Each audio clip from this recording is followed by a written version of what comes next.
South Africa के खिलाफ तीसरे वनडे मुकाबले के लिए टीम इंडिया की प्लेइंग 11 में बड़े बदलाव। कप्तान केएल राहुल ने न चाहते हुए भी कुछ किए हैं ऐसे बदलाव जो आपको हैरानी में डालेंगे।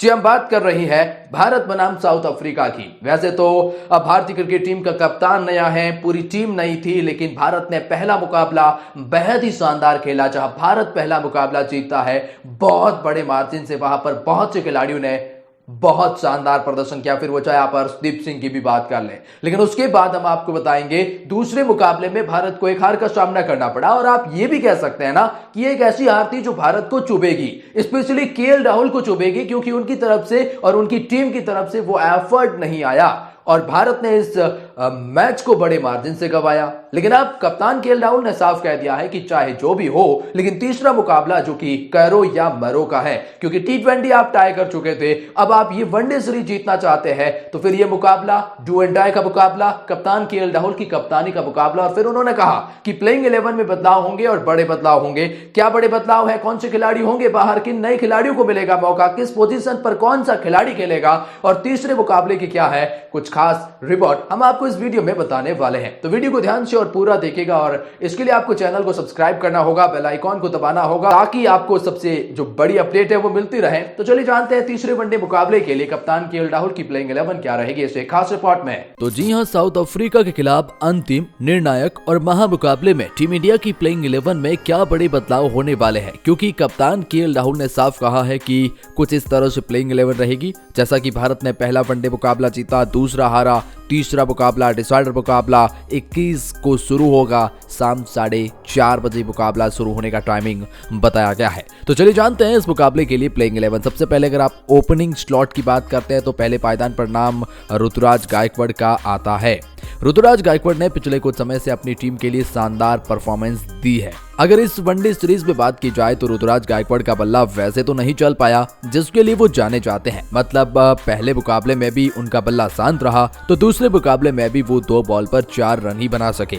अंतिम मुकाबले में ऋतुराज गायकवाड़ का ओपनिंग स्लॉट में उतरना तो तय है, क्योंकि ऋतुराज गायकवाड़ के अंदर वो काबिलियत है कि वो वनडे फॉर्मेट में अच्छी बल्लेबाजी कर सकते हैं। और जैसा कि बीसीसीआई ने अपने संकेत में साफ किया, युवा और नए खिलाड़ी को लगातार मौका मिलेगा। ऋतुराज गायकवाड़ वो गैप फाइंड कर सकता है, वो चौके लगा सकते हैं, वो क्लास दिखा सकते हैं, जिसके लिए वो जाने जाते हैं। अंतिम और निर्णायक मुकाबले में देखने वाली बात ये होगी कि ऋतुराज गायकवाड़ अपनी तरफ से किस तरह से वो एफर्ट लगाते हैं, किस तरह से वो बल्लेबाजी करते हैं और अपने इस अंतिम मौके को बनाते हैं, क्योंकि यहाँ जो इम्पैक्ट डालेंगे वो बड़ा इम्पैक्ट रहेगा। लेकिन इम्पैक्ट तो डाला है आर साई सुदर्शन ने। जी हाँ, ये किस काबिलियत के खिलाड़ी है, इन्होंने साउथ अफ्रीका के खिलाफ 2 वनडे मुकाबलों में दिखा दिया। पहला वनडे मुकाबला भले ही भारतीय क्रिकेट टीम की तरफ एक तरफा रहा, लेकिन उस एक तरफा की परिभाषा ओपनिंग स्लॉट के अंदर साई सुदर्शन ने दिखाई थी। 43 बॉल में 53 रन बनाए थे, 9 चौके लगाए थे, 127 की स्ट्राइक रेट से वो बल्लेबाजी देखने को मिली। और ऐसा नहीं है कि दूसरे वनडे मुकाबले में भारत हार गई, वहां पर आर साई सुदर्शन का प्रदर्शन देखिए।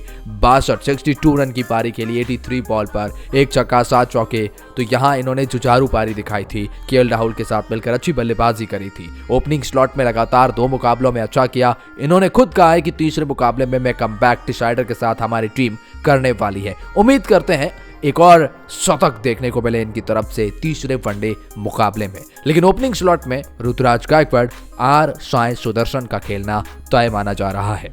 तीसरे पायदान पर नाम तिलक वर्मा का आएगा। हालांकि कई लोगों का मानना है कि तिलक वर्मा उस तरह की बल्लेबाजी नहीं कर पा रहे हैं, श्रेयस अय्यर को मौका देना चाहिए। लेकिन ये तस्वीर पहले से ही साफ है कि श्रेयस अय्यर दूसरा और तीसरा वनडे मुकाबला नहीं खेलने वाले हैं। अब भले ही डिसाइडर है, लेकिन आपको तिलक के साथ जाना होगा।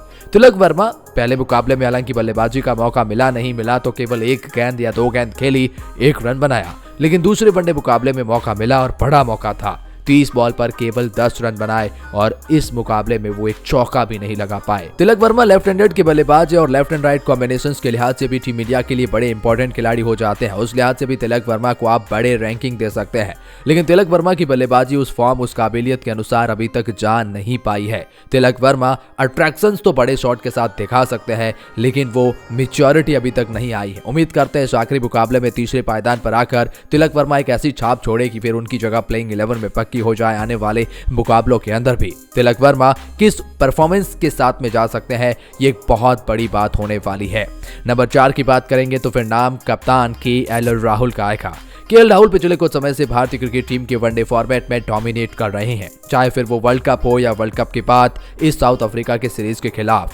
यहाँ पर कप्तानी भी शानदार करी है, हालांकि एक मुकाबला जरूर हारे हैं लेकिन अच्छे दिखे हैं। और केएल राहुल बल्लेबाजी में भी शानदार दिखे हैं, खासतौर पर दूसरे वनडे मुकाबले में जो 56 रन की पारी खेली, 64 बॉल पर 7 चौके लगाए, अच्छी पार्टनरशिप देखने को मिल रही थी साई सुदर्शन के साथ में। उससे पहले अगर आप बात करेंगे केएल राहुल की, तो पहले मुकाबले में मौका मिला ही नहीं था, दूसरे में मिला तो फिर शतक अर्धशतक लगाया है, तो कमाल की बल्लेबाजी है। और केएल राहुल अच्छी विकेट कीपिंग करते हैं, अच्छी कप्तानी करते हैं, बड़े मुकाबलों में खेल चुके हैं, इस टीम को लीड कर रहे हैं। उम्मीद करते हैं इस निर्णायक मुकाबले में केएल राहुल का बल्ला आग उगले और टीम इंडिया के उन खिलाड़ियों के लिए एक बहुत बड़ी परफॉर्मेंस निकल कर आए। तो केएल राहुल टीम इंडिया के लिए इम्पैक्टफुल प्लेयर रहने वाले हैं, इसमें कोई दोहराए होना नहीं चाहिए। This is the most important player. या आगे बढ़ते हैं तो नंबर 5 पर संजू सैमसन का नाम आता है। अब संजू सैमसन की जगह प्लेइंग 11 में पक्की बनती जा रही है और ये तीसरे वनडे मुकाबले में लगातार खेलेंगे। पहले मुकाबले में बल्लेबाजी का मौका मिला नहीं, दूसरे में मिला तो भुनाया नहीं। 23 बॉल पर केवल 12 रन, एक चौका जरूर लगाया, लेकिन वो काबिलियत, वो इम्पैक्ट जो इनके अंदर, वो गेम है, उसे एग्जीक्यूट करने का मौका, अच्छा मौका दूसरे वनडे मुकाबले में था, क्योंकि टीम इंडिया दबाव में थी। और दबाव में जब प्रेशर मुकाबलों में अगर आप अच्छा करते हैं तो आपका कॉन्फिडेंस और आपकी टीम का कॉन्फिडेंस आपके साथ में हाई 7वें आसमान पर रहता है। लेकिन अब तीसरा मुकाबला भी तो एक ऐसा मुकाबला है जहां संजू बड़ी छाप छोड़ना चाहेंगे। हालांकि अभी तक पल्ले से वो परफॉर्मेंस तो नहीं निकली, लेकिन उम्मीद करते हैं तीसरे वनडे मुकाबले में वो परफॉर्मेंस निकल कर आए और अपनी बल्लेबाजी से सबको प्रभाए। बात करें अगर 5वें के बाद 6वें पायदान की, तो नाम रिंकू सिंह का आएगा। आप देखिए 6वें पायदान पर अगर आपके पास रिंकू सिंह जैसा बल्लेबाज है तो ये तो दिखता है कि आपकी बल्लेबाजी में गहराई है। और रिंकू सिंह को डेब्यू करने का मौका दूसरे वनडे मुकाबले में मिला। अब इन जनाब ने तो गेंदबाजी भी करी और एक विकेट भी चटकाया, लेकिन बल्लेबाजी में ये वनडे फॉर्मेट में क्या कर सकते हैं ये इन्होंने T20 फॉर्मेट में कई बार दिखा दिया है। मतलब वो गेम जो वनडे में दिखा दे तो फिर कमाल हो जाएगा। रिंकू सिंह 14 गेंद पर 17 रन की पारी दूसरे वनडे मुकाबले में खेलते हैं। लेफ्ट एंड राइट कॉम्बिनेशंस के लिहाज से भी टीम इंडिया के लिए मोस्ट इंपोर्टेंट प्लेयर बन जाते हैं। रिंकू सिंह के अंदर वो मैच को फिनिश करने की क्षमता है और T20 फॉर्मेट में तो हम सभी ने बल्लेबाजी देखी, लेकिन अब बात अगर वनडे फॉर्मेट की आती है तो रिंकू उसको कैसे भुनाते हैं ये भी एक बहुत इंपॉर्टेंट और देखने वाली बात बन जाएगी। इसलिए रिंकू सिंह टीम इंडिया के लिए इंपॉर्टेंट प्लेयर की सूची में आ जाते हैं। अगर बात करें 7वें पायदान की, तो फिर नाम अक्षर पटेल का आएगा।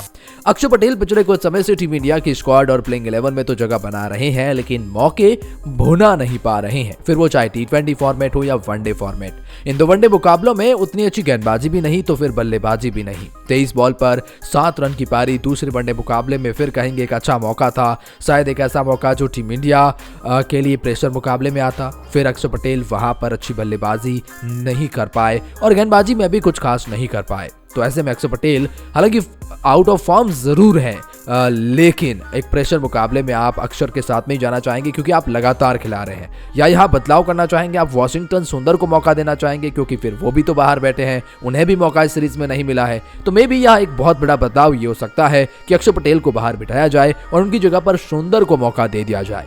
ये एक बहुत बड़ा बदलाव यहाँ देखने को मिल सकता है। 8वें पायदान की बात करते हैं तो नाम कुलदीप यादव का आएगा। कुलदीप यादव जी हाँ एक ऐसे गेंदबाज है जिन्हें चाइना मैन गेंदबाज कहा जाता है, मतलब जिनकी गेंदों को पढ़ पाना उतना आसान होता नहीं है।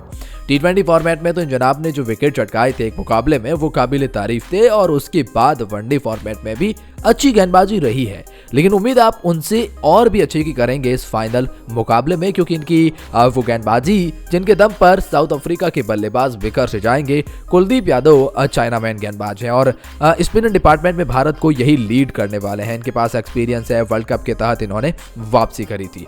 3 तेज गेंदबाजों की तिकड़ी तो पक्की नजर आती है, जिसमें 9th पोजीशन पर नाम अर्शदीप सिंह का आता है। इन जनाब ने दूसरे वनडे मुकाबले में भी एक विकेट चटकाया और पहले में 5 चटकाए थे, तो मतलब विकेट टेकिंग एबिलिटी इन्होंने वनडे फॉर्मेट में दिखाई है और अच्छी गेंदबाजी करी है। मौका मिला नहीं पहले अर्शदीप सिंह को वनडे में, लेकिन मिला तो फिर ऐसा भुनाया कि अर्शदीप सिंह अब एक अलग ही औहदे के गेंदबाज नजर आ रहे हैं। अर्शदीप सिंह आपको 9th पोजीशन पर संभालते हुए नजर आएंगे।